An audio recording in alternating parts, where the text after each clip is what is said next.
Jaya Advaita Chandra Jaya Gaura Bhakta Vrinda.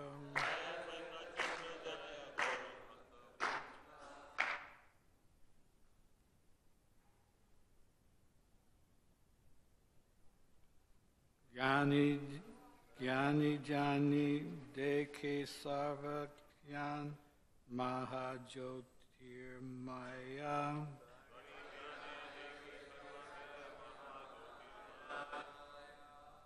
Ananta Vaikuntha Brahmananda Sobara Ashraya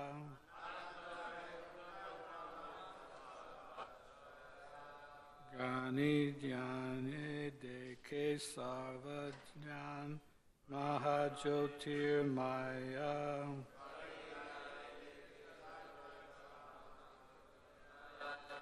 Ananta Vaikuntha Brahmananda Sabara Ashraya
Jnani by calculation, Jnani by meditation, Deke sees, Sarvagyan knower of everything, Mahajotirmaya highly effulgent body, Ananta unlimited, Vaikuntha spiritual world, Brahmanda planets, Sabara of all of them, Ashraya shelter. Through calculation and meditation, the all-knowing astrologer saw the greatly effulgent body of the Lord, which is the resting place of all the unlimited Vaikuntha planets. Srila Prabhupada's purport. Here we get some information of the Vaikuntha world or spiritual world. Vaikuntha means without anxiety. In the material world, everyone is full of anxiety. But another world where there is no anxiety is described in the Bhagavad Gita 8:20. Parastashmat tu baronyo yokto yaktat sanatana yasa sarveshu bhuteshu nasyatsu na vinashyati. Yet there is another unmanifested nature which is eternal and is transcendental to this manifested and unmanifested matter. It is supreme and is never annihilated. When all the world is annihilated, that part remains as it is. As there are many planets within the material world, there are many millions of planets called Vaikuntha Lokas in the spiritual sky. All these Vaikuntha Lokas, or superior planets, rest on the effulgence of the Supreme Personality of Godhead. As stated in the Brahma Samhita, Yasha Prabhu Pravavita Jagat Ananda Jyoti, the Brahman effulgence emanating from the body of the Supreme Lord creates innumerable planets in both the spiritual and material worlds. Thus, these planets are creations of the Supreme Personality of Godhead. The astrologer saw Sri Chaitanya Mahaprabhu to be the very same Personality of Godhead. We can just imagine how learned he was. Yet he was traveling door to door, just like an ordinary beggar, for the highest benefit of human society.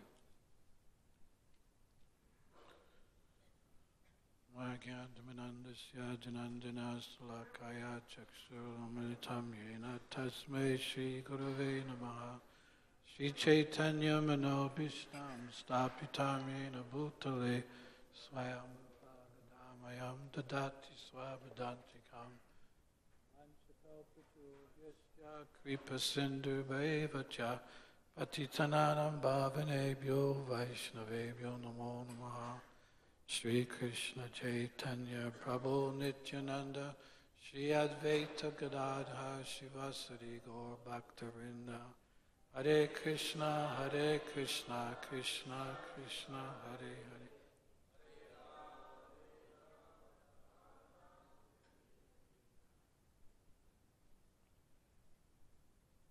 So I've been asked to dedicate this class to coincide with your marathon, your book distribution marathon. And although I don't feel very qualified to speak to you, especially here in this particular area of the world, because you're first-class book distributors, always winning the marathons, but since you've asked me, I will try to speak something of my own experience and realizations.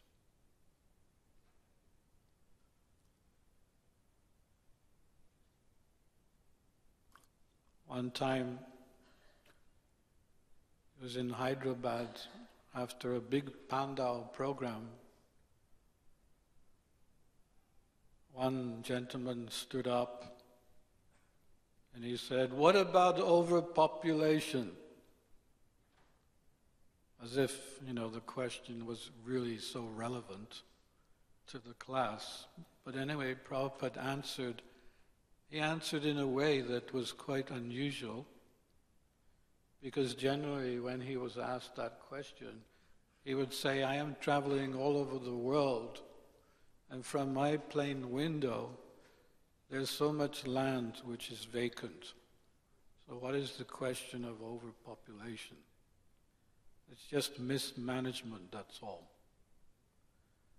But in this particular instance, he said something very different. He said, yes, there is overpopulation. There is overpopulation because no one is going back home, back to Godhead.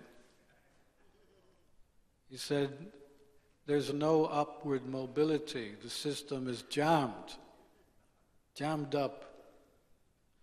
Therefore, this Krishna consciousness, we are giving facility for everyone to go back home, back to Godhead in this very lifetime. And actually, Prabhupada gave reassurance of that fact, that if we were sincere and we assisted Lord Chaitanya in his Sankirtan movement, then, and we've chanted our 16 rounds and preached, then we would go back home in this lifetime. Of course, devotees wanted reassurance of this fact, and so often Prabhupada gave reassurance. And on one occasion, Tamal Krishna Maharaj, he asked Prabhupada that this is Kali Yuga, we have Kali Yuga brains, we're not very qualified, we're trying our best in our Krishna conscious activities, but if we go out and preach, we could get some contamination from the non-devotee world. So what to do? And Prabhupada's reply was, you take that chance for Krishna. You take that chance for Krishna. And if at the time of death there's still some unqualification there's still some impurities remaining, because you have been sincere in your efforts to assist Lord Chaitanya in his Sankirtan mission, Sri Sri Gauranitai will, at the time of death, will enter into the recesses of your mind and heart and drag you back home, back to Gauri. This is what he said.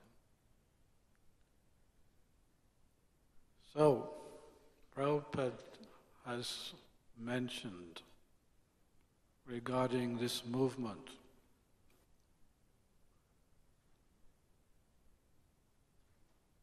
he said it's an epidemic. Our movement is an epidemic. It will devour the whole of Europe and America. As for the newspapers giving bad reports, they simply take some opportunity for selling their newspaper, but it has no lasting value. These countries are faced with difficulties, but it is nature's law. They will be without food, water, and they will be heavily taxed. There will be revolution. How long can they keep the people terrorized? It will burst. I cannot imagine how people are living in such a rotten state.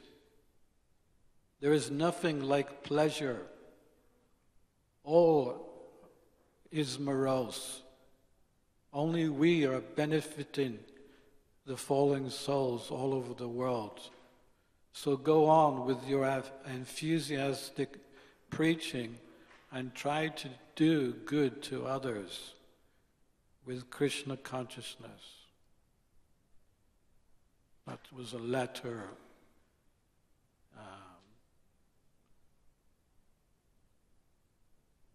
1st of February 1977. One of the first purposes of ISKCON is to systematically propagate spiritual knowledge to society at large and to educate all people in the techniques of spiritual life in order to check the imbalance of values in life and to achieve real unity and peace in the world.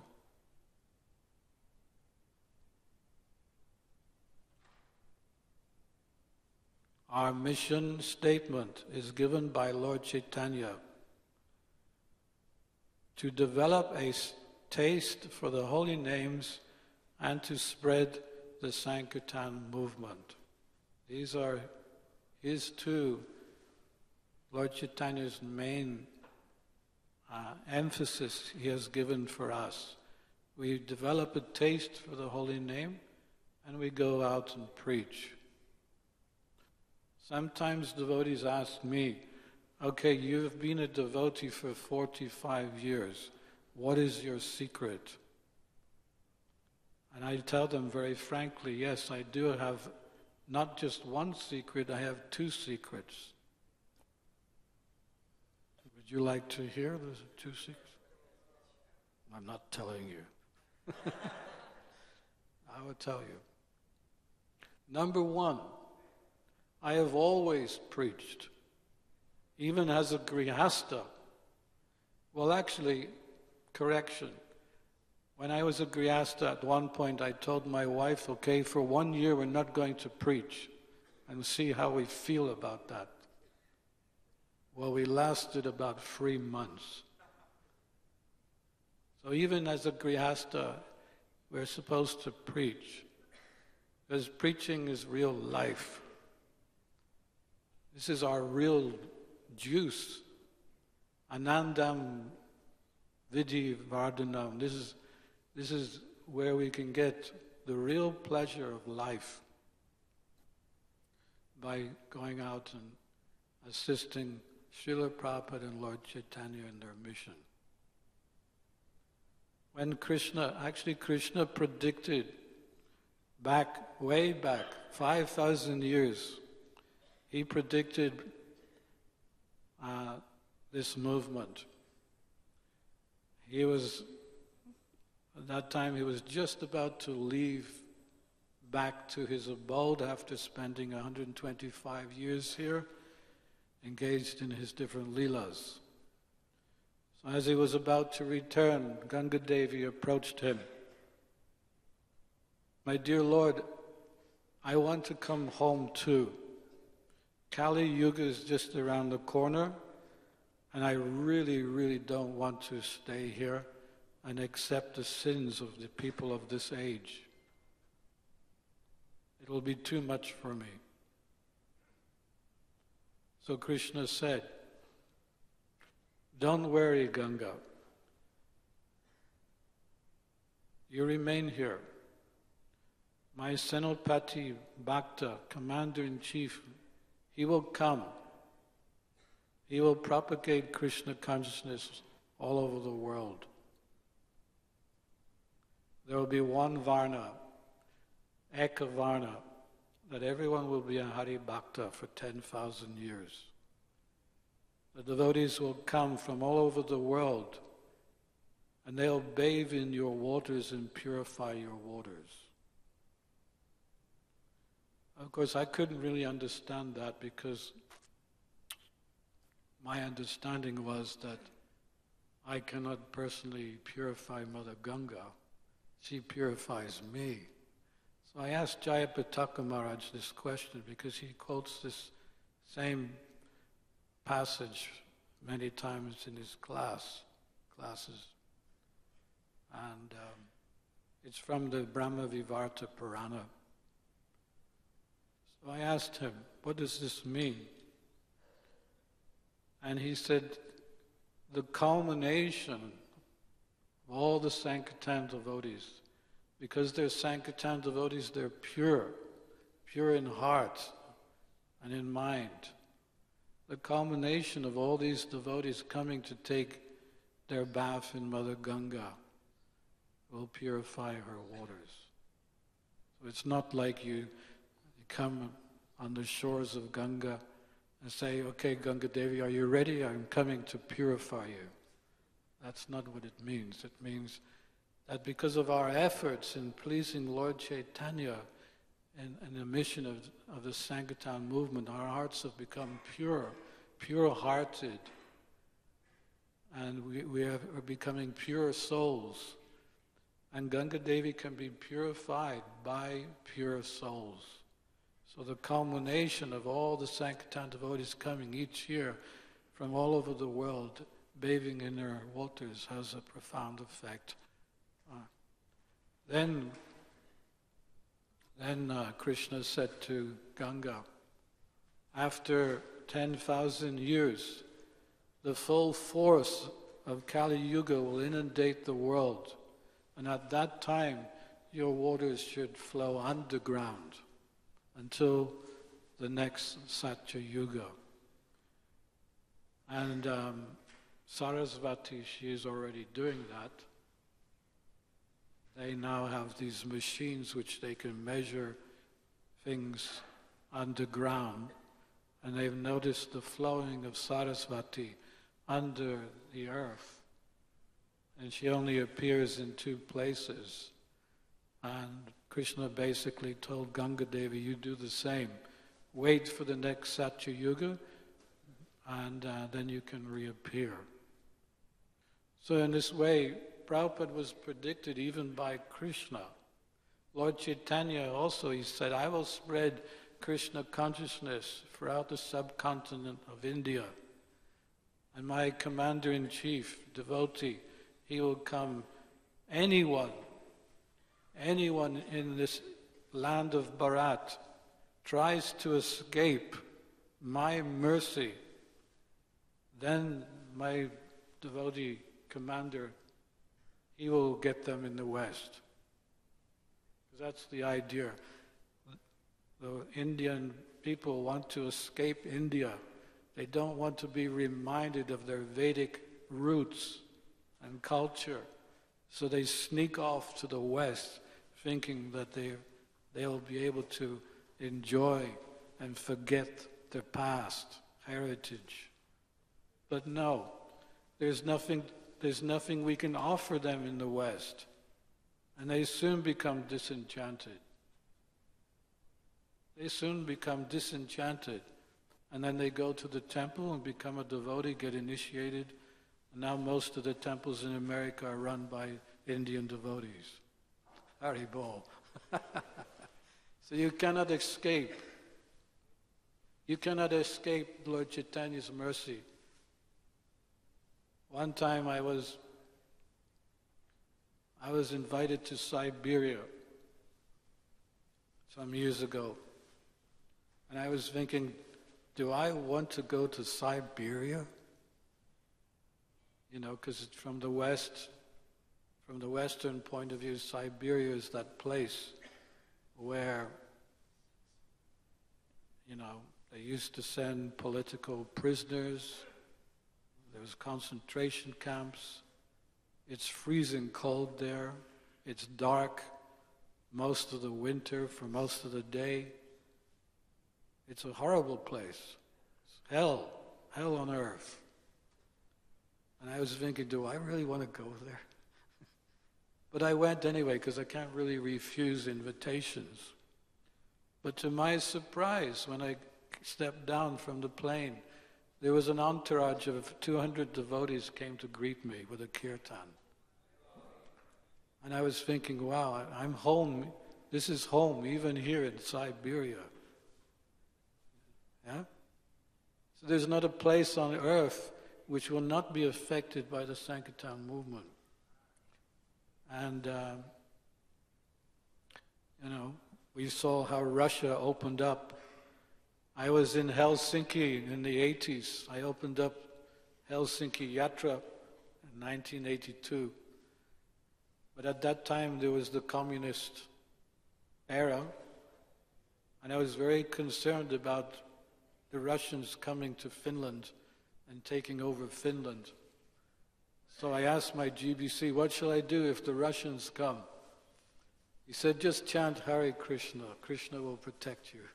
And it was some years later, the whole Soviet society collapsed.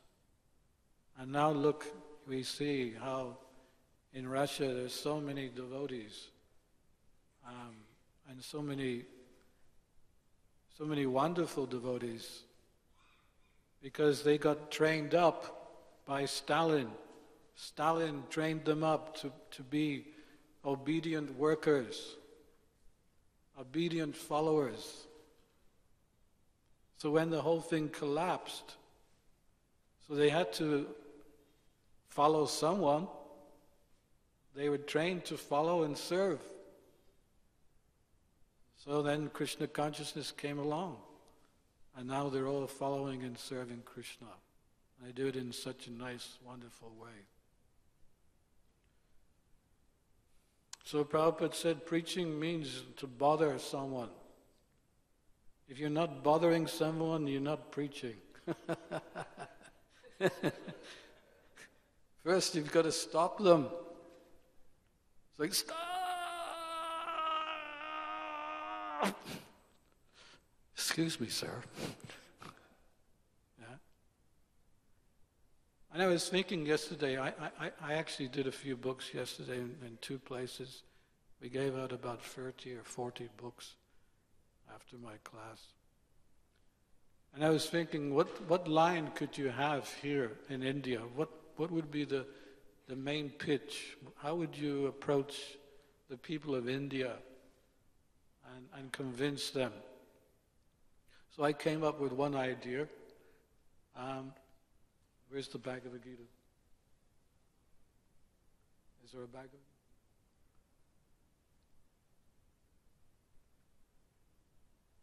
There's a Bhagavad Gita.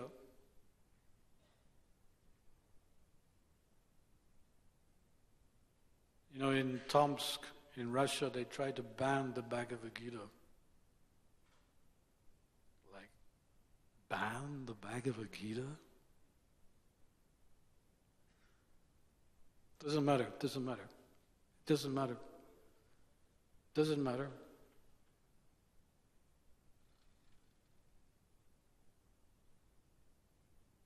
It doesn't matter. It's okay. Haribol? Haribol? Doesn't matter. We'll pretend this is the Bhagavad Gita.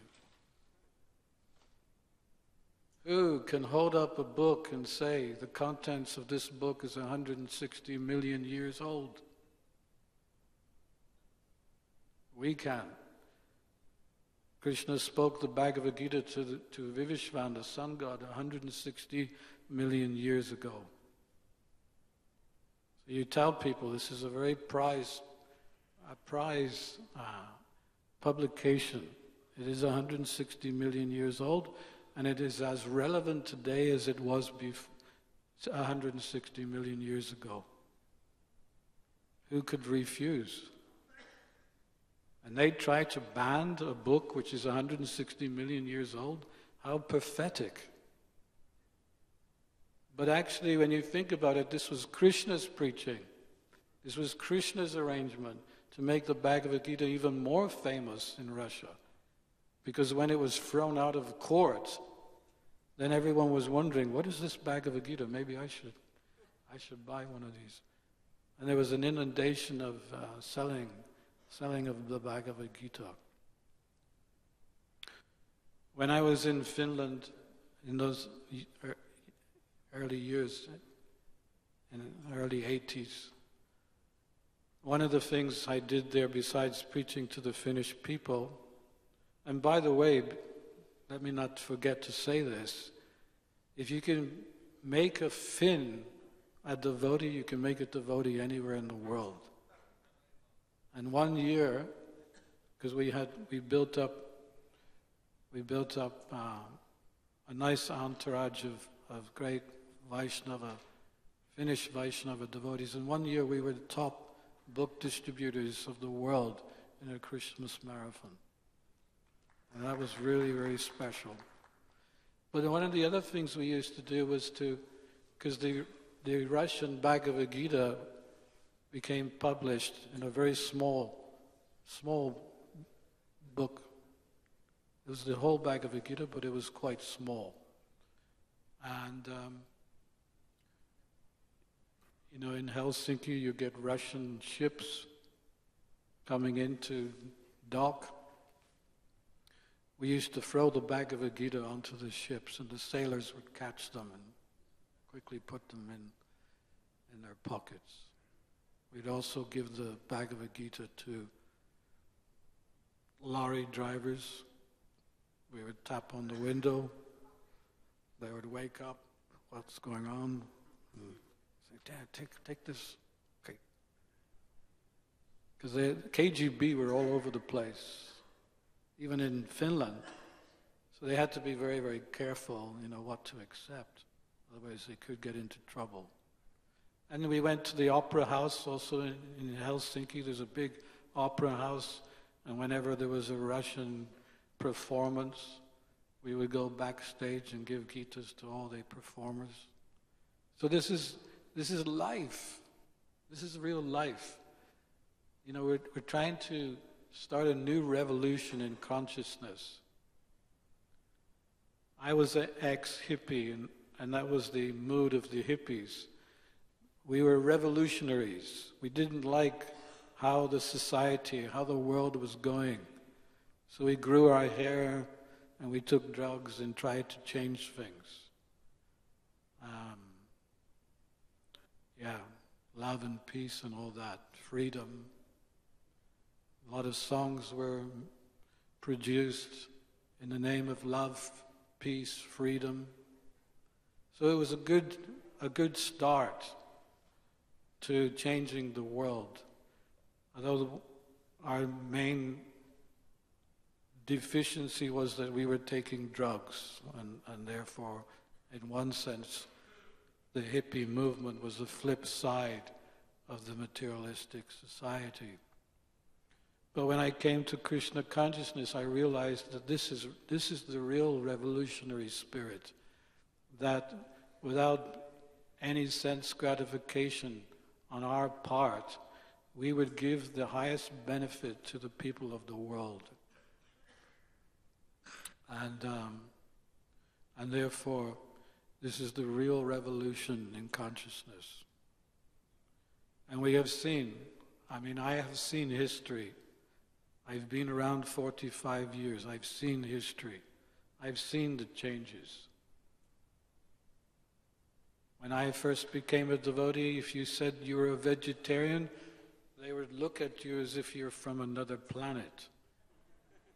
This was in England.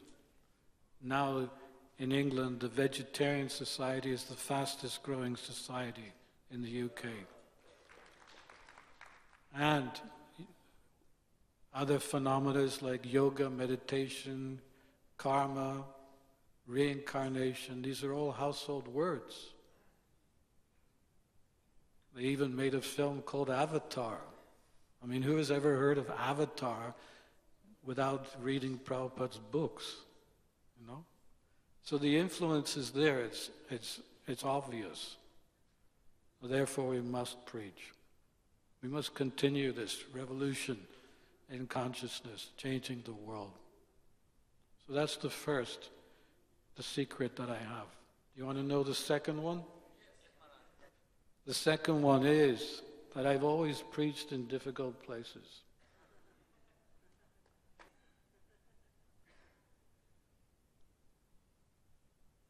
One time a devotee asked me, why don't you go to Bali to preach? I said, well, why should I go to Bali to preach? He said, well, it's really nice weather. There's tropical fruits. You can get good massages. And one devotee has a 5-star hotel. You're a Prabhupada disciple, you could stay there. So I said to him, well, I could fall down in Bali, surely. I said, no, I would prefer to go to Murmansk. Now, you've never heard of Murmansk, right? Murmansk is the most northern place in Russia. And during the winter time, during this time of the year, it's light for 2 hours in the day. The sun doesn't even rise. It's just below the horizon. It's freezing cold. And, shall I say, there's nothing really to fall down to. There's nothing there to fall down to. And there's devotees there, and anyone who has a birthday or celebrating some wedding or whatever, they get their cakes from the devotees. And devotees there are really ecstatic. I've never seen such ecstatic devotees. To me, this is the proof that the more difficult situation you're in, the more mercy the more mercy you get from Sri Sri Gauranitai. Now, as far as Delhi, you don't need to go anywhere else. It's hell here. It's hell. I was here back in 1973. You know, you could go from one end to Delhi to the next and have a good time, even in a rickshaw. It was so beautiful. Nice parks, clean air, no congestion. Not like today. You know, I've been here preaching the last few days, and to go from one place to the next, it's a major endeavor. There was only ambassador cars on the road, some taxis and ambassador cars. Someone who had a little bit of money had a car. Now everyone's got some vehicle. But they've made a mess of the city. They're not going in the right direction, going in the wrong direction. But that's an advantage for us, because the more hellish the place is, the more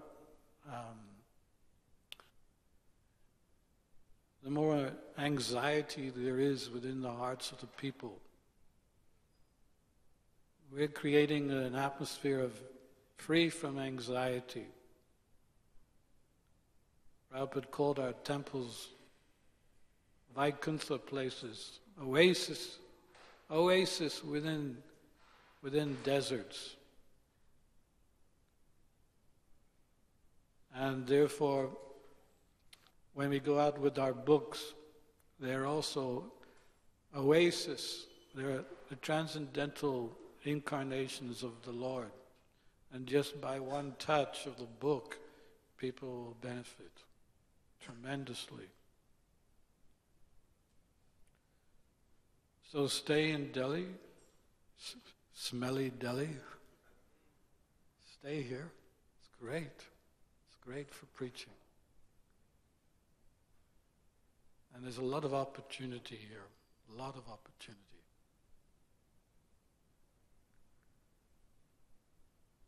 When I think back of my early days, because naturally after 45 years of being a devotee, you tend to sometimes wander back. What were the most blissful times you had? And I always come to the same conclusion. The best days were the days when I was distributing books. Yeah. And I'm not just saying this because you're having a marathon. I remember coming home from a day's distribution.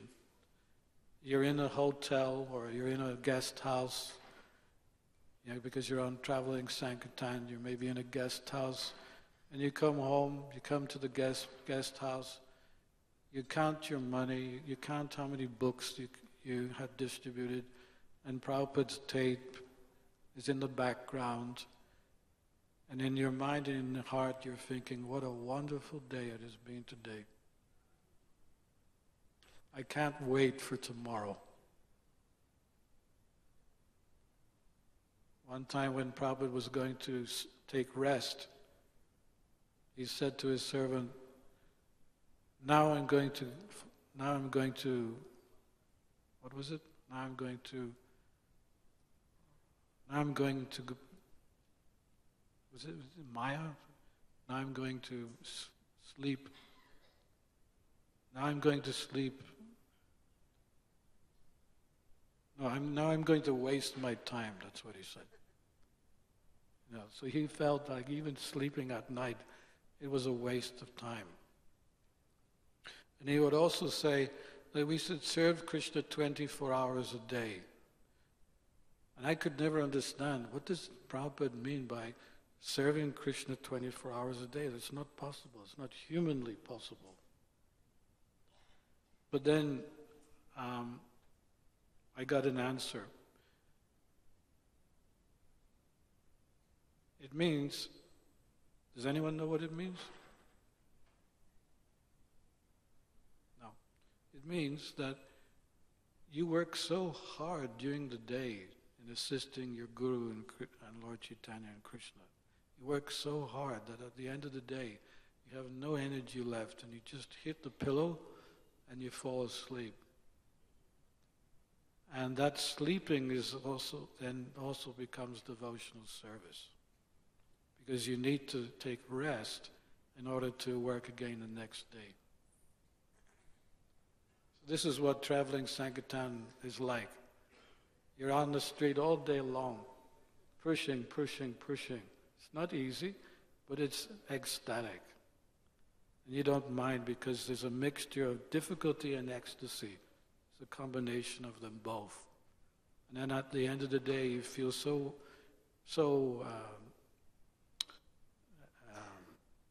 you feel so transcendentally purified that you know you've assisted, you've done something to assist your Guru. And then you take rest and go out again the next day. I remember one time where I was on traveling Sankirtan. I was in Stockholm, and we had a party of brahmacharis, and we wanted to go to Norway to distribute some books. And in Stockholm it was already spring, so we took away our winter tires, because in these countries you must have winter tires. You've probably never seen winter tires, because it doesn't get, snow. There's no snow here, right? But there's a lot of snow and you have to change your tires. So in the spring, you remove the winter tires and you put on your summer tires. So then we went off to Norway. It was a long drive. But we were really ecstatic. It was a new place. We'd never been there before. It was a place called Trondheim. But what we didn't know was that in order to get to the city, Trondheim, we had to pass over a big, high mountain. And we started climbing. The roads were like this, up and up and up and up and up. And as we were going higher and higher, there was more and more snow on the ground. And by the time we got to the top, there was this much snow. And we were really in trouble. Brahmacharis, you don't go backwards. We came all that way. Let's just go to the top and see what happens. So we asked one lorry driver, we have summer tires and we need to get back down the other side.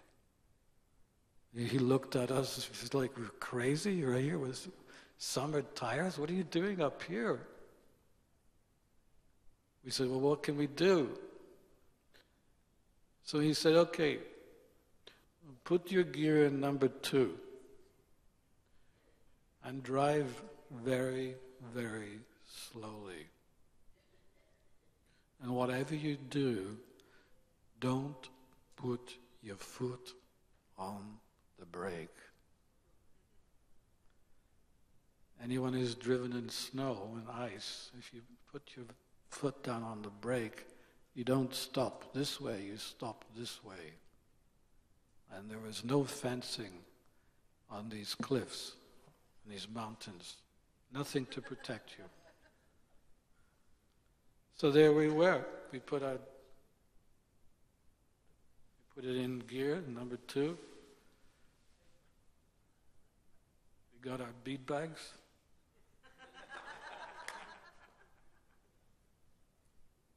And we chanted like crazy.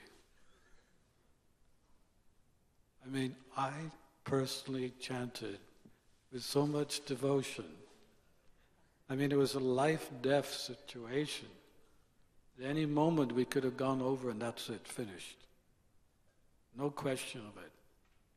A life-death situation. And we took shelter of the holy name that there were, in a way that there was no other shelter. And for 45 minutes, we chanted like that. Every so often looking over the cliff and just reminding ourselves to kind of situation we were in. So by the time we reached the bottom, we were in so much ecstasy. I never experienced such ecstasy before, even since that time. We got out of the car and we were jumping around like madmen. And people were going by in their cars, look, what are these guys? Are they crazy or something? Because we were embracing each other and doing all kinds of things. It was just so nutty. But we didn't care what people thought, because we were in deep ecstasy. We had relished the nectar of the holy name. So these are kind of some of the adventures you can have on Sankirtan. Krishna provides plenty of opportunity for us to take shelter and become happy. So I've got 5 minutes left. I could speak more, but if you have any questions, we can.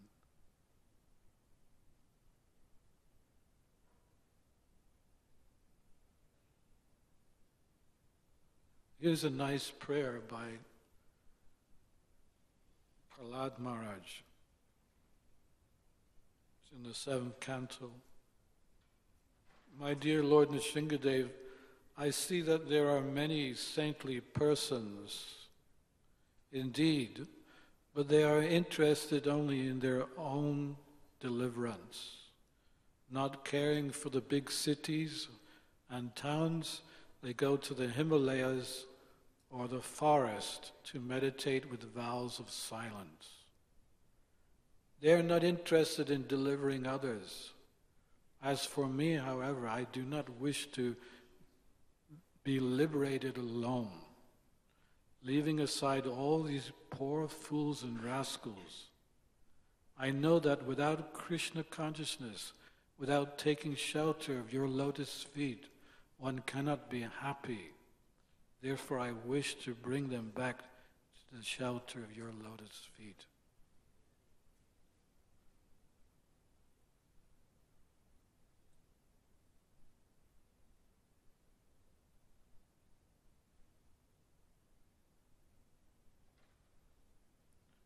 Srila Prabhupada also made a nice offering in 1961.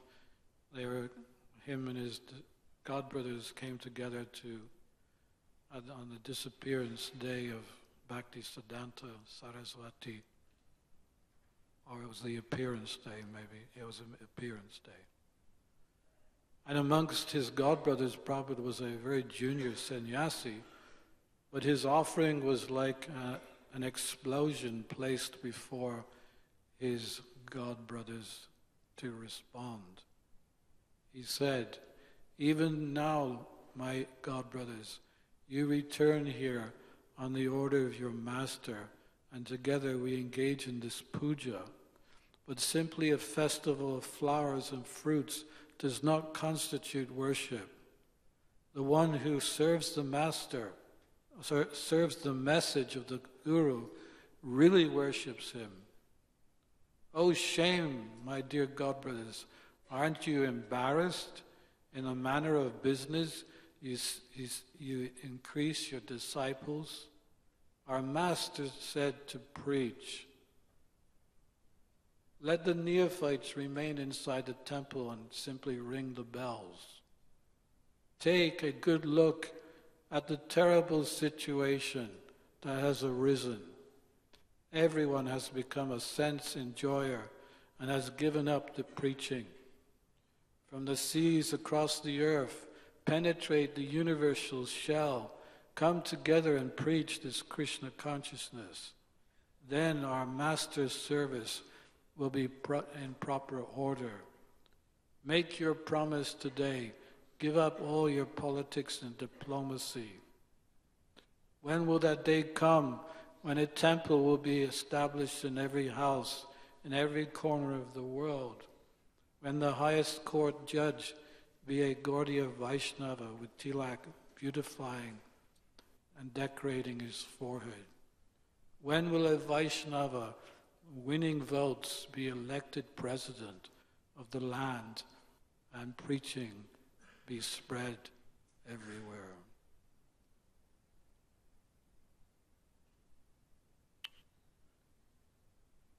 Thank you so much. Srila Prabhupada ki, Transcendental Book Distribution ki, Thai Gaur Brahmanand.